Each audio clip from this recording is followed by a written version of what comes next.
अस्सलाम वालेकुम स्टूडेंट्स। उम्मीद है आप सब खैरियत से होंगे। लास्ट लेक्चर से हमने माइक्रोसॉफ्ट एक्सेल को समझना शुरू किया है। हमने एक बेसिक वर्कशीट तैयार की जिसमें हमने स्टूडेंट का डाटा एंटर किया। हम उसके रिज़ल्ट को कैलकुलेट करना चाह रहे हैं। आज हम उसी को कंटिन्यू करेंगे, उस पर फर्दर डाटा ऐड करेंगे और उसको हम बेहतर तौर पे एनालिसिस करेंगे। तो हम उसी को कंटिन्यू करते हैं। हमने स्टूडेंट की डिटेल्स का एक कॉलम ऐड किया जिसमें हमारे पास सीरियल नंबर था, स्टूडेंट आईडी थी और स्टूडेंट नेम था। फिर हमारे पास एक सेकंड जो मेजर कॉलम था वो था सेशनल मार्क्स का। सेशनल मार्क्स में हमारे पास क्विज, असाइनमेंट, प्रेजेंटेशन और अटेंडेंस और टोटल सेशनल थे। थर्ड हमारे पास था जो एक्चुअल हमारा एग्जामिनेशन होता है। इसमें हमारा मिड टर्म आ गया, फाइनल टर्म आ गया और हमारे टोटल मार्क्स आ गए। फॉर योर बेटर अंडरस्टैंडिंग हम इसको दोबारा से एक बार एनालिसिस करते हैं। हमने सीरियल नंबर में 1 लिखा, स्टूडेंट आईडी एक हमने फर्जी लिखा, उसके बाद हमने स्टूडेंट नेम लिखा। स्टूडेंट नेम के लिए हम यहाँ से इसको रिसाइज कर सकते हैं। क्विज में हमने उसकी वेटेज के मुताबिक उसको 3.5 दिए, असाइनमेंट में 3 दिए, प्रेजेंटेशन में 5 दिए और अटेंडेंस में 5 दिए। तो हमारे पास टोटल सेशनल, नो डाउट हम कैलकुलेटर से भी कर सकते हैं, लेकिन इसको हम जब बेहतर तौर पे करते हैं तो हम इसको टोटल सेशनल करेंगे। एक फार्मूला के तहत हमने लिखा इक्वल सम, और उसके बाद जो जिन कॉलम्स में हमारे पास सेशनल का डाटा आ रहा है उनको हमने सिलेक्ट कर दिया। D3 और G3 तक, D3 से G3 तक हमने उसको कॉलम्स का एड्रेस दिया और हमने इसे सिंपली एंटर प्रेस कर दिया। तो हमारे पास टोटल सेशनल मार्क्स आ गए 16.5। उसके बाद हमने मिड टर्म मार्क्स लिए, फाइनल टर्म मार्क्स लिए और टोटल में हमारे पास फॉर्मूला था। टोटल में हमारे पास कहाँ से इनपुट आ रही होती है, एक सेशनल से, एक मिड टर्म से और एक फाइनल टर्म से। तो टोटल हमारे पास इक्वल सम H3 से J3, H, I और J in value in columns में और इन रोज में जो हमारे पास डेटा था हमने इसका सम लिया, एंटर किया और हमारे पास 80.5 आ गया। अब ये पहली रो में आपको फील हुआ होगा कि भाई ये एक सिंपल चीज़ थी और इसको करने के लिए हमने कुछ ज़्यादा मेहनत की। एक शख्स का, स्टूडेंट का डेटा एंटर करने के लिए हमें बहुत ज़्यादा एफर्ट करनी पड़ी। इससे बेहतर तो हम शायद इससे ज़्यादा टाइम सेविंग जो हमारे पास एक मैनुअल कैलकुलेटर होता है उससे भी कर सकते हैं। But once we have done all this effort, उसके बाद हमारे लिए ये बहुत आसान हो जाता है। अब हम देखेंगे माइक्रोसॉफ्ट एक्सेल की जो एक्चुअल फंक्शनैलिटी है।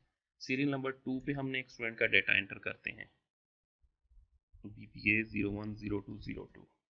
इनका नेम है जी हसन। हम कहते हैं जी क्विज में इन्होंने 4 लिए, असाइनमेंट में 4 लिए, प्रेजेंटेशन में 5 लिए और अटेंडेंस में 4 लिए, राइट।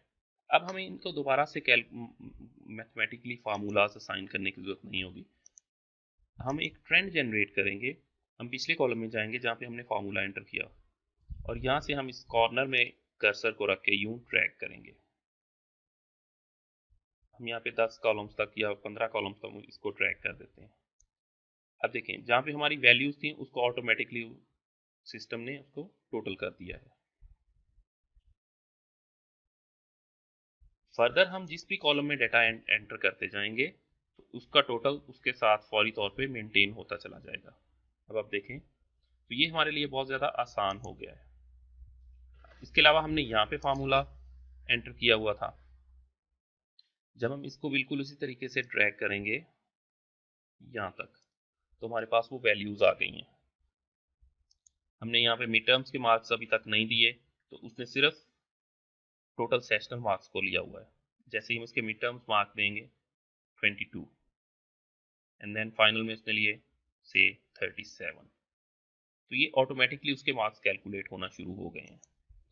तो माइक्रोसॉफ्ट एक्सेल की जो सबसे बेहतरीन फीचर वो ये है कि एक बार आपको इसमें स्टार्ट में थोड़ी सी मेहनत करनी पड़ती हो, इसके बाद आप इसमें वर्कशीट में डाटा एंटर करते हैं और वो डाटा ऑटोमेटिकली एनालिसिस होता जाता है और उसके रिजल्ट्स आपके सामने आना शुरू हो जाते हैं।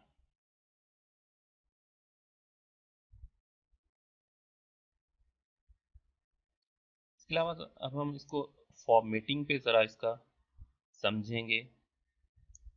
हम इन कॉलम्स को कुछ बेहतर तौर पे बोल्ड करना चाह रहे हैं। यहाँ से हम इसको बोल्ड कर सकते हैं, यहाँ से हम इसकी अलाइनमेंट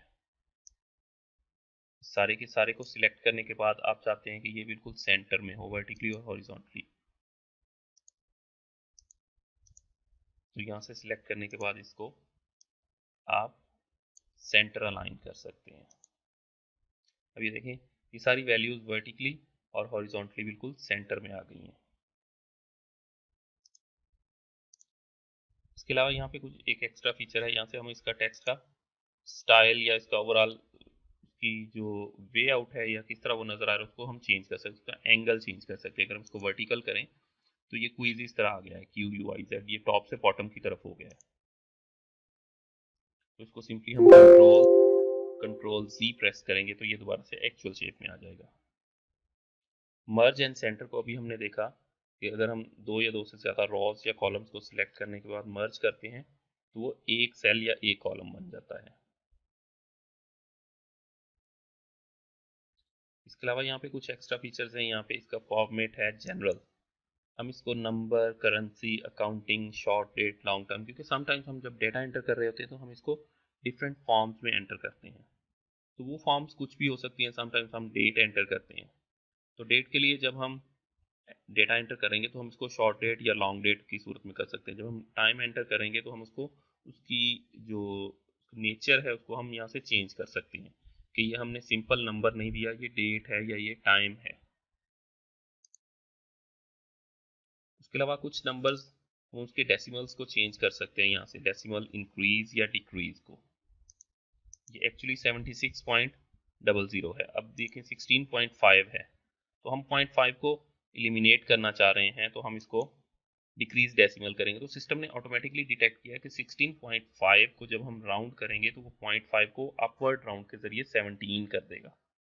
यहाँ से दोबारा देखें, इंक्रीज डेसिमल में ये दोबारा से इसको 16.5 कर देगा। 16.50 हो सकता है, 16.500 हो सकता है। समटाइम्स डेटा जब बहुत बड़ा हो, हमारे पास पॉइंट्स के बाद भी नंबर्स हो और उन नंबर्स का रियल इफेक्ट हो, तो हम यहाँ से इनको चेंज कर सकते हैं, इंक्रीज कर सकते हैं या डिक्रीज कर सकते हैं।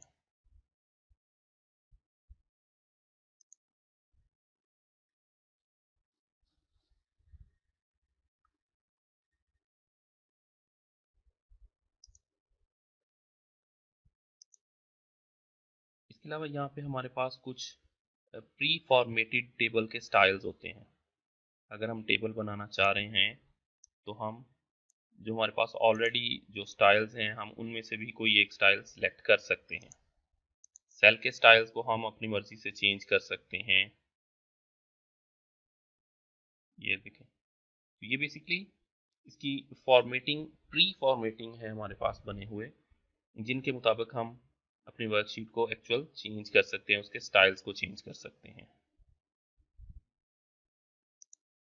यहाँ से हम इसमें नए इंसर्ट कर सकते हैं सेल्स, शीट्स, रॉज या शीट कॉलम्स हम इसमें नए ऐड कर सकते हैं। लेकिन इसका इससे बेहतर तरीका मेरे ख्याल में ये होता है कि हम यहाँ पे सिंपल इसको सिलेक्ट करें, राइट क्लिक करें और इंसर्ट कर दें। तो ये भी मोर और लेस वही चीज़ है।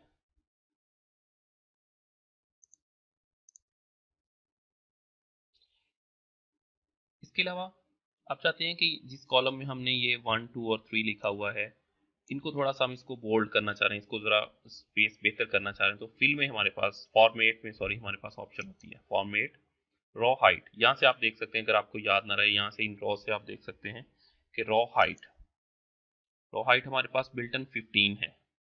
हम सिंपली इसको 25 करके देखते हैं, 25 करने से रॉ हाइट कैसे चेंज हुई है। अब देखें, इसका ओवरऑल हमारे पास लेआउट जो है वो चेंज हो गया है।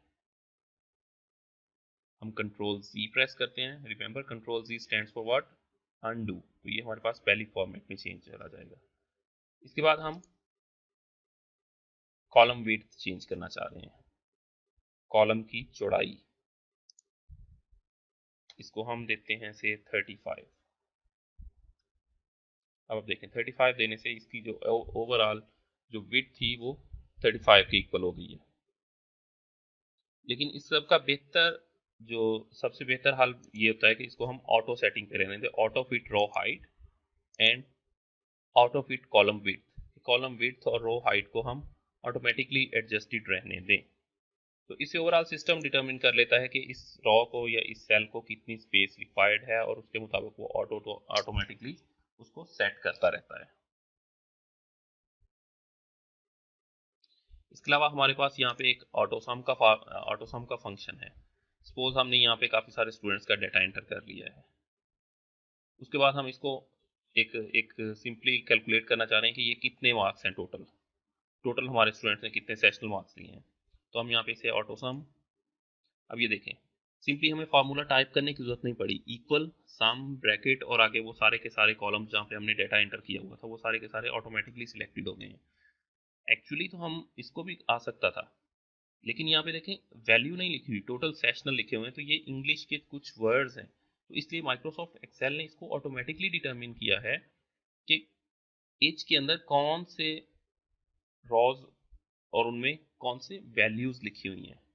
जहाँ पे सेशनल लिखा हुआ है उसको सिलेक्ट नहीं किया गया, ऑटोमेटिकली ये सारे का सारा सिलेक्ट हुआ है। हमने ऑटोसम को जस्ट क्लिक किया है, उसके बाद हमने एंटर किया और हमारे पास टोटल आ गया। तो ये एक बड़ा अच्छा फीचर है। इसके अलावा हमारे पास फिल का फीचर है, क्लियर है। ये सारे के सारे मैं चाहता हूँ कि आप इनको प्रैक्टिस करें, आप इनको देखें कि इनका जब आप वर्कशीट पे काम कर रहे होते हैं तो इनका आपकी वर्कशीट पे क्या इफेक्ट होता है। रिमेंबर, दोबारा से हम थ्योरी नहीं पढ़ रहे, हम प्रैक्टिकल वर्क समझ रहे हैं। और प्रैक्टिकल वर्क हम बिल्कुल उसी सूरत में उसको उस पर अपनी ग्रिप कायम कर सकते हैं जब हम उसको बार बार समझें, बार बार प्रैक्टिस करें। आज के लेक्चर में हमने माइक्रोसॉफ्ट एक्सेल को थोड़ी सी ज़्यादा डिटेल में समझा। माइक्रोसॉफ्ट एक्सेल में हमने डेटा एंटर किया, उस डेटा को एनालिसिस किया, कैलकुलेशंस की। इसके अलावा हमने माइक्रोसॉफ्ट ऑफिस का सबसे पहला और जो सबसे अहम मेन्यू बार है होम, उसके अंदर जितने भी फीचर्स हैं जो इनमें सबसे ज़्यादा रेलिवेंट और सबसे ज़्यादा यूज़फुल हैं उनको अप्लाई किया और उनको समझा। उम्मीद है आपको इन सारी चीज़ों की बेहतर तौर पे अंडरस्टैंडिंग बिल्ड हुई होगी। मैं दोबारा आपसे रिक्वेस्ट करूँगा कि आप इन चीज़ों को प्रैक्टिकल करें, प्रैक्टिस करें, उसके ज़रिए आप इन चीज़ों को बेहतर तौर पे समझ सकेंगे। Thank you. अल्लाह हाफिज़।